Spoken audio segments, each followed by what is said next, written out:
Meu nome é Cristiano e essa é a aula de Introdução à Programação Funcional da primeira fase do curso de Ciência da Computação da Universidade do Estado de Santa Catarina.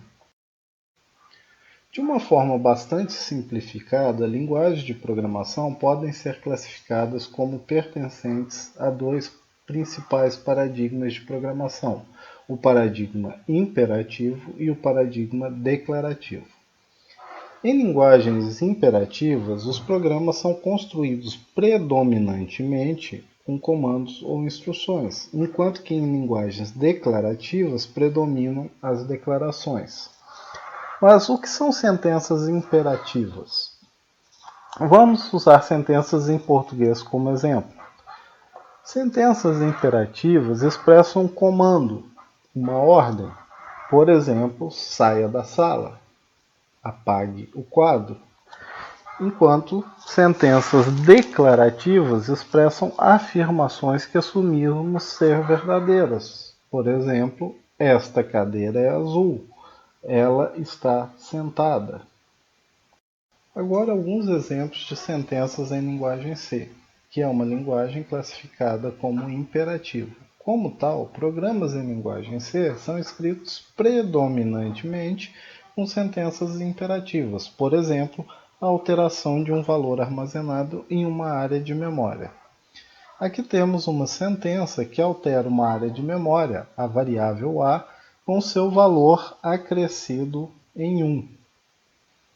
Um outro exemplo de sentença imperativa seria a impressão de uma string na tela. Como exemplo, temos a impressão da string alô na tela.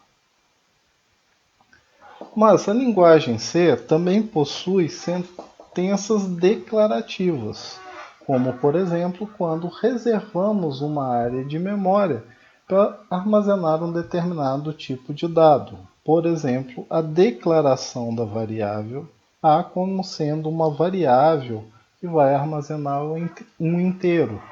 Ou a declaração de funções. Aqui temos uma declaração de que uma função que vai calcular o fatorial vai receber como um parâmetro um inteiro não sinalizado e vai retornar um valor com o resultado que também será um inteiro não sinalizado.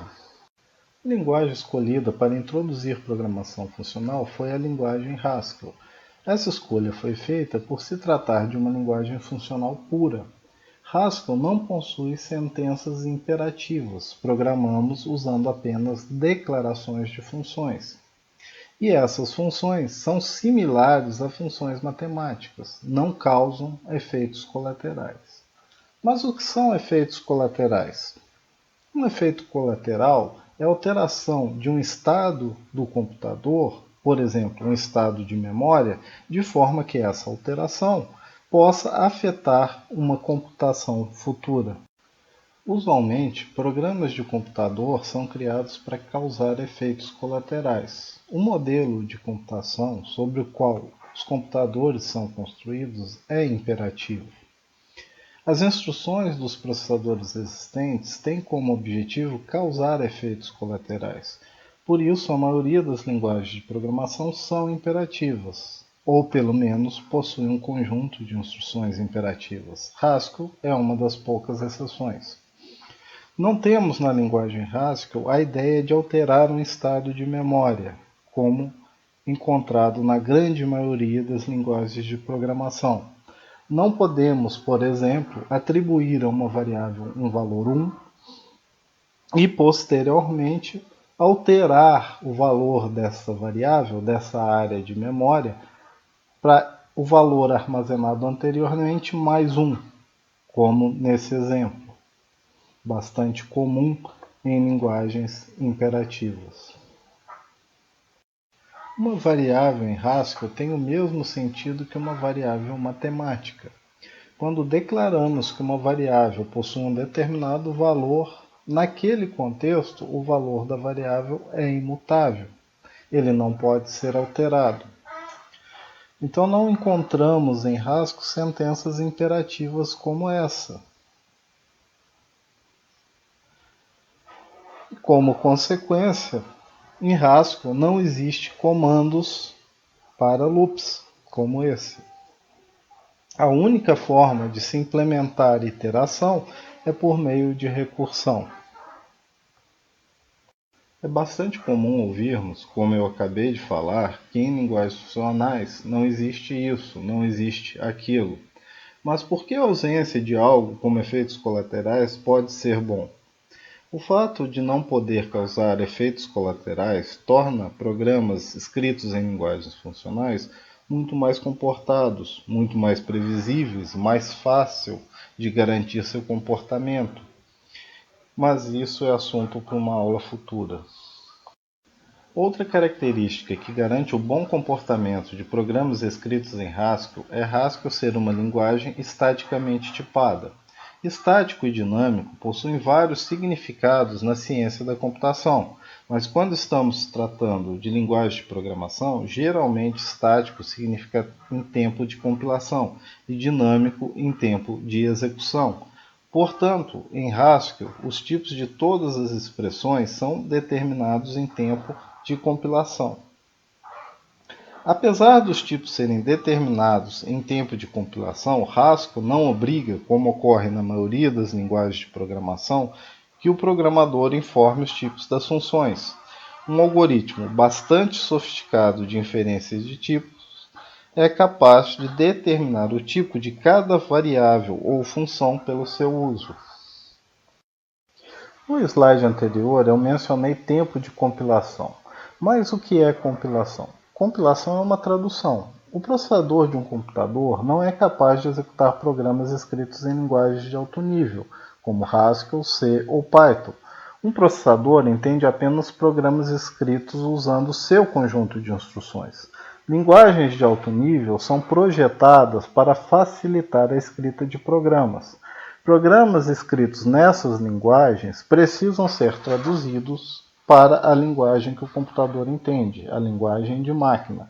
Um compilador é um programa que faz essa tradução.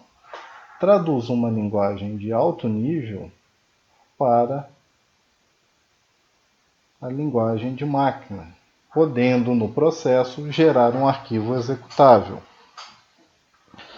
Normalmente chamamos o programa em linguagem de alto nível de programa-fonte e o programa traduzido de objeto da tradução, o que após outros processos é transformado em um arquivo executável. Construído o arquivo executável, esse pode ser executado sem a necessidade do programa-fonte, do programa escrito em linguagem de alto nível. Um outro tipo de tradutor é o interpretador. Um interpretador não tem como saída um arquivo executável. O programa-fonte é traduzido no momento da execução. A execução de um programa com um interpretador sempre necessita do programa-fonte. Vamos dar os primeiros passos no ambiente de programação em Haskell. O ambiente que iremos usar é o GHC, Glasgow Haskell Compiler, que tem esse nome pois começou a ser desenvolvido na Universidade de Glasgow. Ele pode ser obtido no link www.haskell.org/ghc.